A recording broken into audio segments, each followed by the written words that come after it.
अदालत से आपने इस्तदा क्या की है कि इन तजावीज़ के लिए अदालत क्या करे? देखें, ट्रैफिक मैनेजमेंट को एक स्ट्रेटजाइज किया है कि प्लानिंग उसकी बहुत ज़रूरी है कि हमने आइंदा 3-4 महीनों में क्या क्या करना है लाहौर में।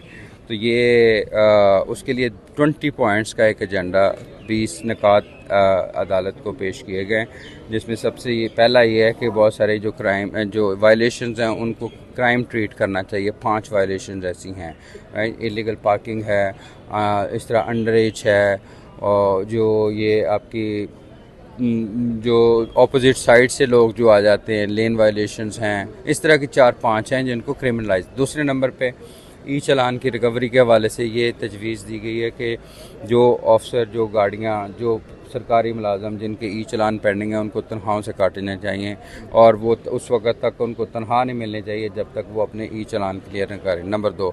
नंबर 3 ये है कि जो हमारे कवानीन जो बैगरी से रिलेटेड हैं उनको रिव्यू करने की ज़रूरत है। 1958 के कवानीन जो बैगरी से रिलेटेड है और 2024 में हम बैठे हुए हैं, उसको रिवैम्प करने की ज़रूरत है। पब्लिक प्राइवेट पार्टनरशिप को इंट्रोड्यूस करना चाहिए पार्किंग में। पार्किंग के उनके साथ भी मीटिंग्स हुई है। अब बहुत सारी ऐसी स्पेसेस हैं जिसको एज ए पार्किंग डिक्लेयर किया जा सकता है। पब्लिक प्राइवेट पार्टनरशिप, ना सिर्फ पार्किंग बल्कि जितने भी पब्लिक ट्रांसपोर्ट सिस्टम है उसमें भी पब्लिक प्राइवेट पार्टनरशिप को प्रमोट करने की ज़रूरत है।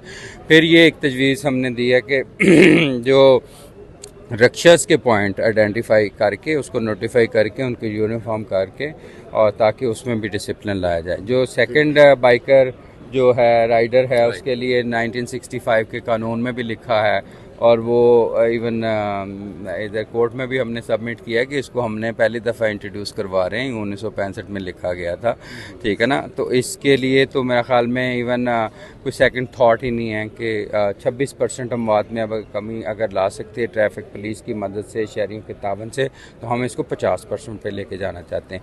इसी तरह उसमें जो रीऑर्गेनाइजेशन ऑफ ट्रैफिक पुलिस के हम जोन्स डिफ़ाइन करना चाह रहे हैं, उसके अंदर डिविजनल एसपीज इंट्रोड्यूस करना चाहते हैं ताकि मॉनिटरिंग इसकी बेहतर हो सके। कुछ चीज़ें ऐसी इंटरवेंशन हम कर चुके हैं।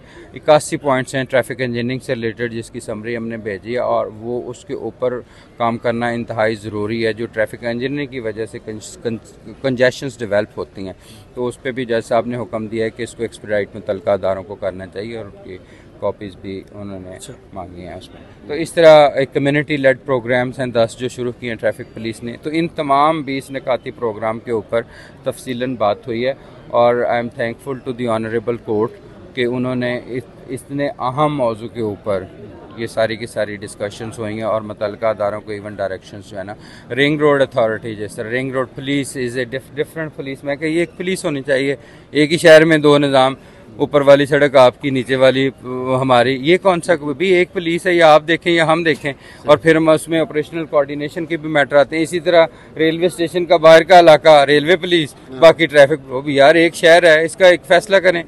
ये असल में बहुत सारी चीज़ें ऐसी होती हैं जिसका आउट ऑफ बॉक्स सोल्यूशन करना बड़ा ज़रूरी होता है कि ये तो ऐसे चलता है।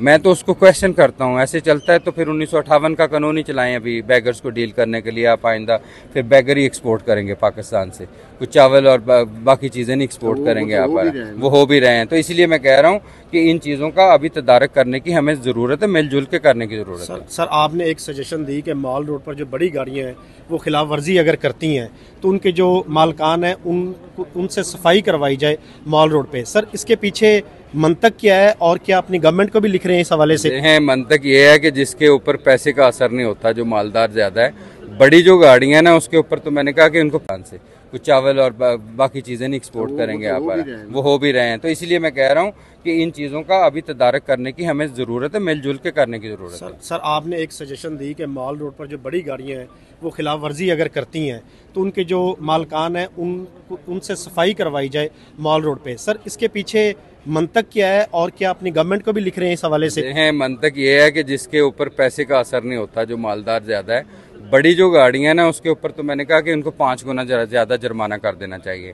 जो जिसने 8 करोड़ की गाड़ी रखी, 5 करोड़ की गाड़ी रखी, उसको 2,000 रुपये का जुर्माना क्या कहता है? उसको तो 20,000 रुपये जुर्माना होना चाहिए, राइट? तो ये इवन प्रपोजल दी है, और ट्रांसपोर्ट जो पब्लिक ट्रांसपोर्ट है उनको 3 गुना जुर्मानों में इजाफे की तजवीज़ दी गई है, और आम शहरियों के लिए कोई जुर्माना इजाफी नहीं होना चाहिए। उनका तो बेशक काम भी कर दें तो मुझे उससे कोई नहीं है।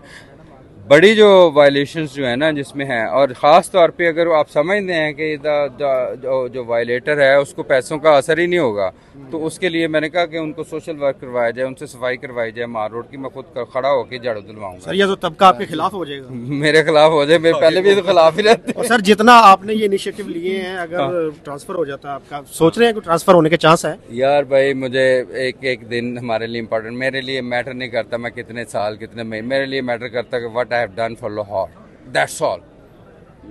अगर ट्रांसफर हो जाता है तो कोई इशू नहीं? ट्रांसफर क्या होता है, नौकरी से चले जाते फिर भी कोई इशू नहीं है। अच्छा, हाँ, ये तो छोटी बात है ट्रांसफर तो। बहुत शुक्रिया सर।